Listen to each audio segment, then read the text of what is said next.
এই নির্বাচনী কেন্দ্র করে আমার নির্বাচনী প্রচারের উদ্দেশ্যে আমরা 7 নম্বর ওয়ার্ড থেকে 1 নম্বরে যাই। ওখানে আমাদের মারাত্মকভাবে আহত করে 3 জন আহত হয়। আহতার পরে 3 জনকে সদর হসপিটালে ভর্তি করি। সেখান থেকে দুইজনকে খুলনা থেকে একজন ঢাকা আসে। ওখানে একজন মারা যায়। এরপরে বিচারের দাবিতে আমরা থানা এবং জেলায় পায়ে হাঁটি, জুতা স্যান্ডেলের ছাল উঠে যায়, তারপরও আমরা বিচার পাই না।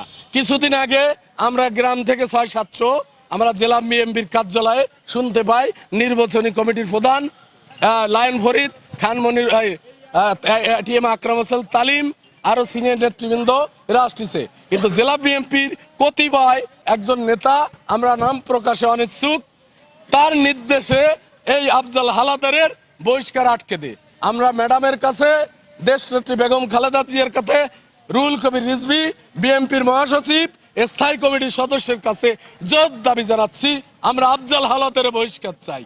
আমাদের মূল দাবি হচ্ছে আমাদের ইউনিয়ন পরিষদের কাউন্সিলকে কেন্দ্র করে যে মার্ডারটা হয়েছে, এই মার্ডারের সাথে সরাসরি যারা জড়িত তাদের বহিষ্কার। আমাদের জেলা কমিটি, উপজেলা কমিটি কেউ তাদেরকে বহিষ্কার করছে না, বরঞ্চ তাদেরকে দিয়ে আবারই নির্বাচনী প্রার্থী রাখতে চাচ্ছে। তা আমরা একটা খুনির সাথে নির্বাচন করতে চাই না। একটা খুনিকে দল এইভাবে সাপোর্ট দেবে এটা আমাদের জানা নেই, তবে জেলা কমিটি, উপজেলা কমিটি সাপোর্ট দিচ্ছে। এই জন্য আমরা আজকে ম্যাডামের বাড়ির সামনে এসে দাঁড়িয়েছি। এই কারণে আমরা সঠিক বিচারের আশা, আমরা যাতে সঠিক বিচারে পাই। এই খুনি আফজাল এবং তার দোসর যারাই আছে, তার সন্ত্রাসী বাহিনী প্রত্যেককে দল থেকে বহিষ্কার।